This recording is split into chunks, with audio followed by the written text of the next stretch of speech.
Hello students. So in the last class we discussed about the latitudes and longitudes of chapter 1 of EVS. And we have discussed in details about the latitudes, and today we'll discuss in details about the longitudes. Okay. So take page number 3. So the lines of longitude. The lines of longitude are imaginary lines marked on globe. They extend across the surface of the globe in a north-south direction. They are also called meridians. The 0-degree longitude is known as the prime meridian. So now this is the line of longitude. Okay, this is the line of longitude. This is the north pole and this is the south pole. So it extends from the north pole to the south pole. These all lines are called lines of longitude. Okay, lines of longitude. It extends from the north-south direction. And these are also called meridians. Now this 0-degree longitude is called the prime meridian. It's called the prime meridian.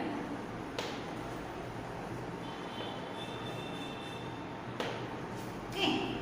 Now let us discuss about the features of longitude.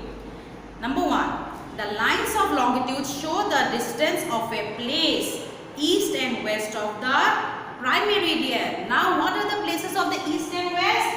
Now these are the east as we have marked. See, like this is 45 degree east, 30 degree east. After 0 then it comes west. That is like 30 degree west, maybe 25 degree west. Okay.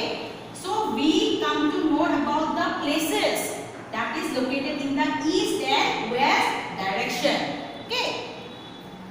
Second, the prime meridian is the 0-degree longitude. Now this is the 0-degree longitude and this line is called the prime meridian. Number 3, there are 180 lines of longitude or meridians to the east of the prime meridian and 180 lines of longitude or meridians to the west. That means this is the prime meridian. After that there are 180 lines in the east. After 0 degree there are 180 lines of the west. There are a single line. What happened? They divide the earth into 2 parts. And this is called the eastern hemisphere and western hemisphere. Now this is called eastern hemisphere, this part, and this is called western hemisphere.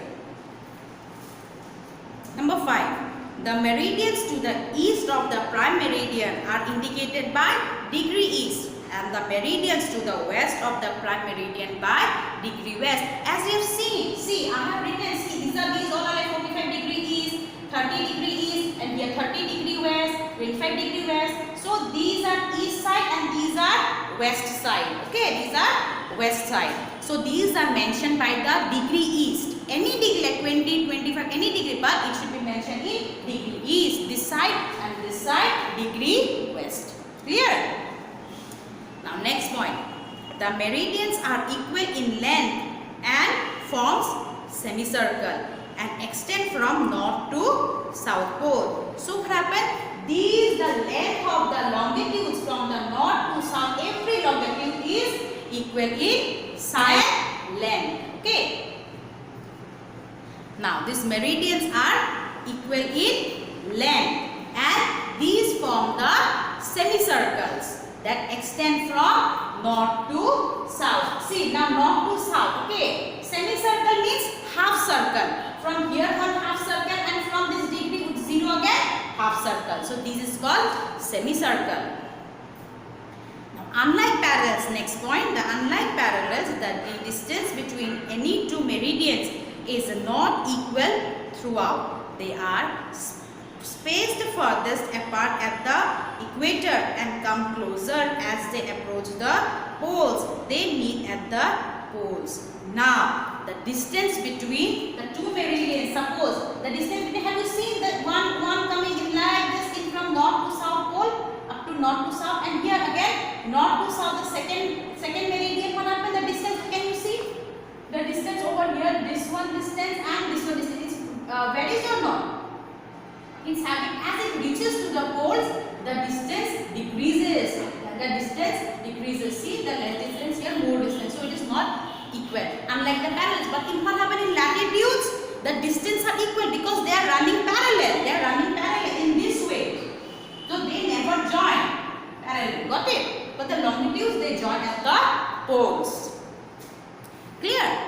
Now coming to your next page. Now important lines of longitude. In 1884, the longitude passing through the town of Greenwich in the United Kingdom was adopted as the prime meridian or the 0 degree longitude.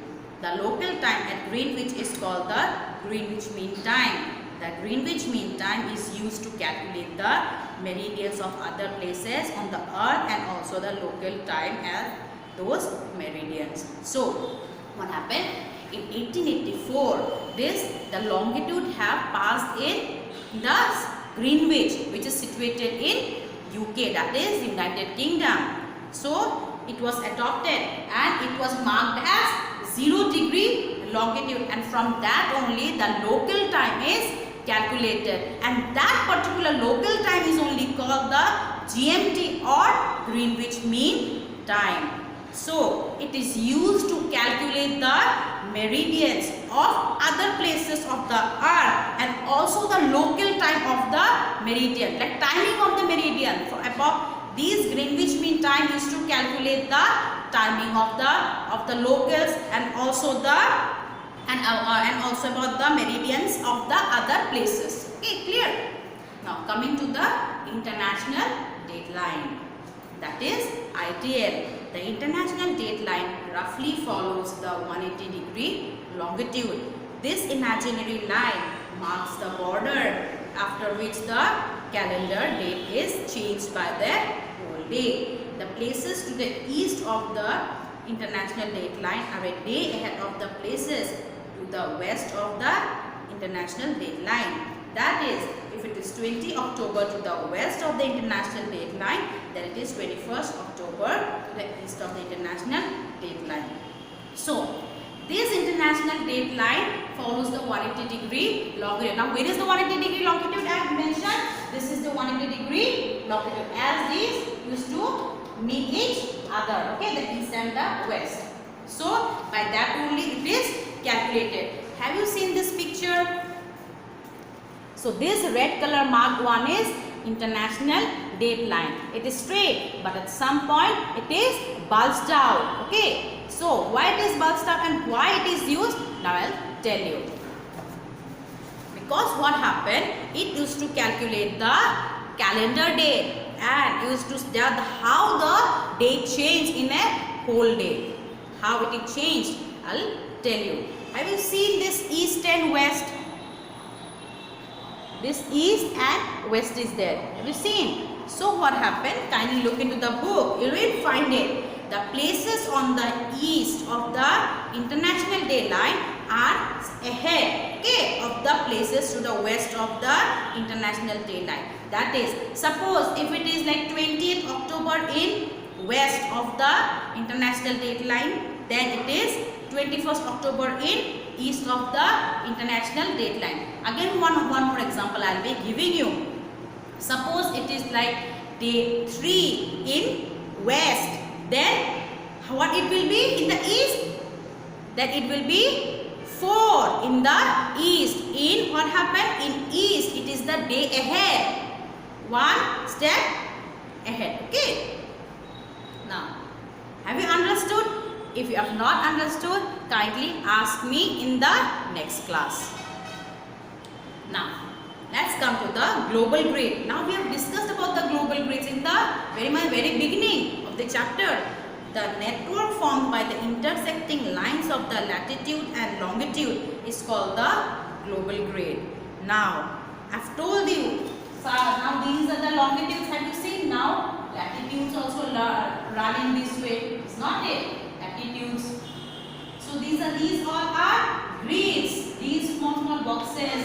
Okay. Now these global grids help to locate the places on the earth. the global grid is used to give the exact location of a place. It gives the location of a place. This is done by finding out the latitudes and longitudes intersect at the point. Now what is the point of intersection? Suppose these are the points of intersection. Got it? Where the lines of longitudes and latitudes meet. And this itself is called the global grid. So, example.